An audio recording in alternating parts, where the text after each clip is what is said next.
Well, we knew this was going to happen sooner rather than later. Gareth Southgate has recently been knighted, a moment that cements his transformation from a respected England defender to a national figure synonymous with calm leadership and near glory on the international stage. For many, his knighthood feels like a natural reward for taking England to their first major tournament final since 1966 and reshaping the culture around the national team. But there is a part of his story that tends to be glossed over. A chapter that reveals a very different side to the man so often praised for his composure and dignity. Before he ever pulled on that racecoat or led England to two major finals, Southgate was just another untested young manager handed an enormous responsibility: keeping Middlesbrough in the Premier League. When Southgate retired as a player in 2006, he was immediately appointed as Borough's manager, despite having no coaching badges or managerial experience. It was a gamble that raised eyebrows across English football. Something I am personally living through right now as a Brentford fan. He was stepping into the shoes of Steve McClaren, who had delivered a League Cup and European football. For a club of Middlesbrough's size, those were unprecedented heights, and Southgate was suddenly expected to maintain them with a squad already beginning to fray around the edges. His first season brought cautious optimism. Middlesbrough finished comfortably mid-table, and Southgate's calm persona seemed to be exactly what the club needed after McClaren's departure. He appeared thoughtful and articulate, the antithesis of the old-school managers who relied on shouting and intimidation. Yet, beneath the calm exterior, problems were growing. Key players began to drift away. The team struggled to score goals, and the football became increasingly conservative. By the time the 2008-09 season came around, Middlesbrough looked like a side losing their nerve. They were 14 league games without a win, and relegation became an inevitability rather than a threat. For supporters, it was a painful decline. From a UEFA Cup final in 2006 to Championship football just 3 years later. It's easy to look back now in the glow of Southgate's England achievements, if you want to call it that, and forget the lessons of that time. But his first job was far from triumphant. It was a reminder that even those who end up knighted, celebrated and respected can start with failure, and that sometimes the only way to learn is to be thrown in before you're ready. So, let's talk about Gareth Southgate's first job, his time as manager of Middlesbrough.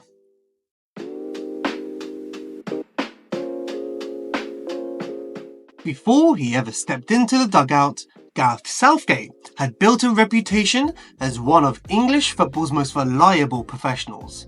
Born in Watford in 1970, he came through the ranks at Crystal Palace, where he started his senior career as a midfielder. Yes, believe it or not, Gareth Southgate once actually passed forward occasionally. His intelligence and leadership were evident from a young age, and by the time Palace won promotion to the Premier League in the 1993-94 season, Southgate was their captain. That steady temperament would define much of his playing life. In 1995, he earned a move to Aston Villa for £2.5 million, then a significant fee. It was at Villa Park where Southgate fully established himself as a composed centre-back, able to read the game and organise those around him. While never the most spectacular defender, he was consistently dependable. He helped Villa lift the League Cup in 1996, defeating Leeds in the final, and became a mainstay in the England squad. His international career began with a call-up in 1995. Southgate would go on to earn 57 caps for England, most famously and painfully being involved in the Euro 96 semi-final defeat to Germany. It was his missed penalty in the shootout that sent England crashing out at Wembley. a moment that would haunt him for decades and shape his public image. Of course he's remembered for that penalty miss in particular. If you're English, you probably still wake up in a cold sweat thinking about it. Sorry for the reminder. Despite that setback, he remained an integral part of the national team under Terry Venables, Glenn Hoddle, Kevin Keegan and Sven-Goran Eriksson. In 2001, Southgate made another high-profile move, this time to Middlesbrough for £6.5 million. The signing was seen as a coup for a club with ambitions of establishing itself firmly in the Premier League. Under Steve McLaren's management, Southgate became club captain almost immediately, a clear signal of the respect he commanded in the dressing room. He led by example, rarely making headlines for the wrong reasons and embodying the professionalism that McLaren was trying to instill in the squad. As captain, he lifted Middlesbrough's first ever major trophy, the 2004 League Cup, after a 2-1 win over Bolton in Cardiff. That triumph secured European football, and Southgate played a crucial role in guiding the club through their remarkable UEFA Cup run in 2005-06, which ended with a final defeat to Sevilla.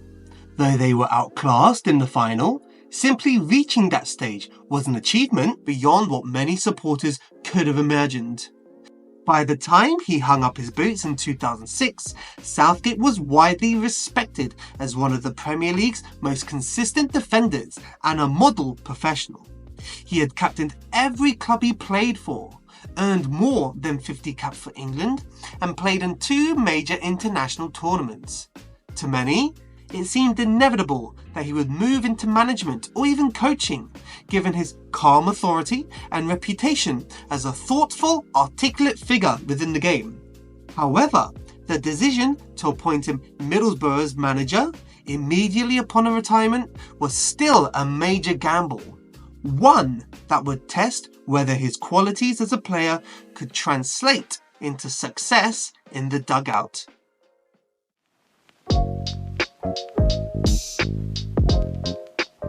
When Gareth Southgate retired from playing in the summer of 2006, Middlesbrough wasted no time in handing him the manager's job. He had never coached a senior team, hadn't completed his coaching badges, and was just 35 years old.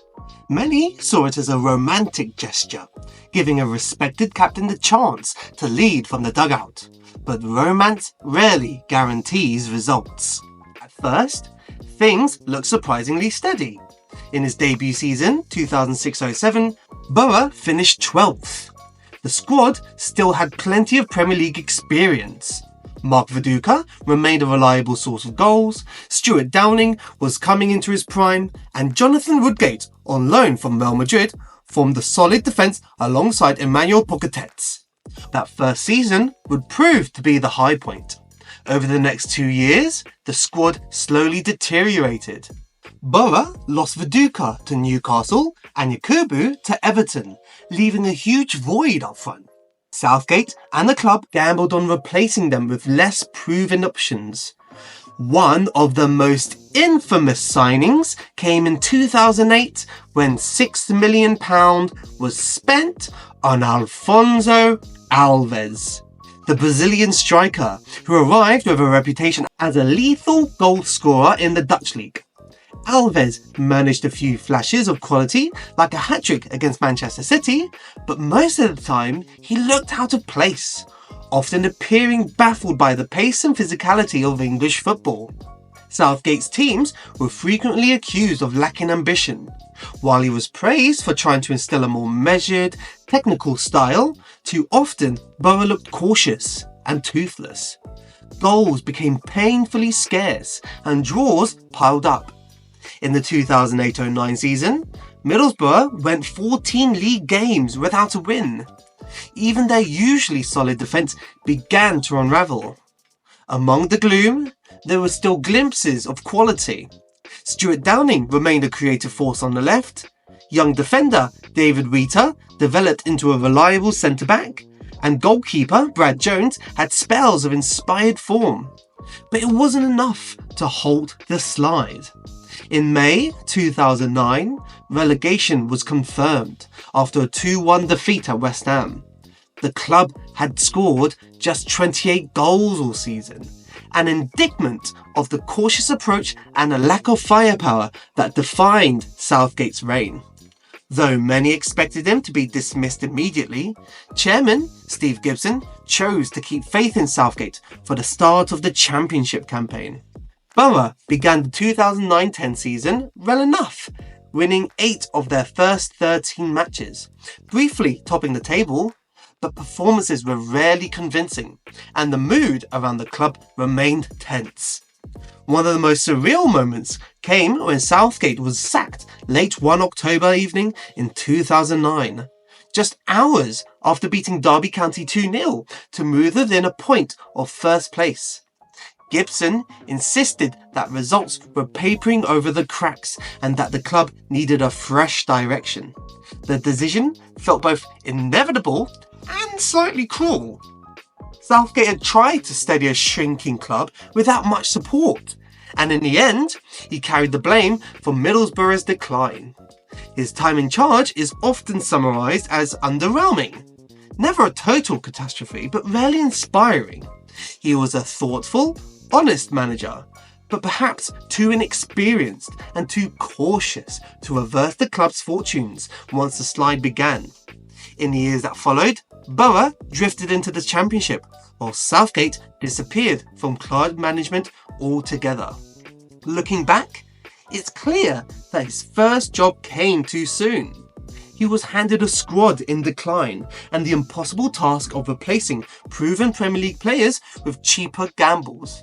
But as history would prove, failure at Middlesbrough wasn't the end for Gareth Southgate. It was only the beginning of a very different chapter.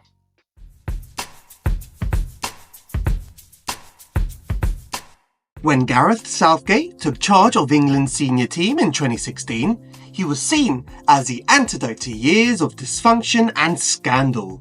Unlike his tenure at Middlesbrough and the England under-21s, Gareth projected humility, composure, and a refreshing willingness to modernise the culture around the national side. Early on, it worked. England were open with the media, supportive of their players as people, and united around an identity that felt inclusive. It was a far cry from the fractured dressing rooms and tabloid embarrassments of the so-called Golden Generation. On the pitch, his first World Cup in 2018 brought unexpected optimism. England reached the semi-finals for the first time since 1990, beating Colombia on penalties and sweeping aside Sweden. Fans draped flags from their windows. Headlock cheering was present in the pub. Or at least in my experience there was. And "It's coming home" echoed through every street. But in that semi-final against Croatia, England's early lead dissolved into a familiar caution. Rather than seizing the opportunity, Southgate's side retreated, inviting pressure until they were eventually undone. It was a glimpse of a pattern that would define his tenure. At Euro 2020, England went one better, reaching the final at Wembley against Italy. Yet again, a bright start turned into a laboured defensive performance. After scoring early, the team gradually lost any attacking intent, and penalties sealed their fate. Despite the heartbreak, Southgate's dignified response and the goodwill he'd nurtured kept much of the public behind him. But by the time the 2022 World Cup and Euro 2024 came around, the consensus among fans on forums, phone-ins and social media was shifting. Even the most supportive voices on TalkSport began to question whether England were wasting a generation of elite players. Players like Kane, Foden, Bellingham, Saka, by adhering to a conservative style that valued structure over expression. This feeling wasn't just anecdotal. In countless online threads and call-ins, supporters pointed out how England repeatedly failed to impose themselves on the biggest occasions. Southgate was accused of coaching fear into his team, playing not to lose rather than playing to win. His tendency to pick loyal stalwarts over form players and to stick to cautious substitutions even when chasing a game became a lightning rod for criticism.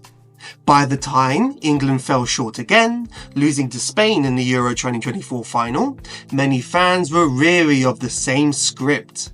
A bright tournament run ending in disappointment, followed by assurances that progress was still being made. The mood shifted from sympathy to frustration. Southgate's calm, measured persona, once his greatest asset, began to feel like a barrier. An unshakable insistence that criticism was negativity, that caution was wisdom. His defenders argued that he had transformed England off the pitch, and they were right. He rebuilt trust in the shirt, created an environment where young players thrived, and modernised the entire operation. But the cost of that stability was a style of football that too often felt timid. Looking back, Southgate's England tenure is a story of undeniable progress, as much as I am somewhat reluctant to say so, yet also of a team that, when it mattered most, could never fully break free of its own creation.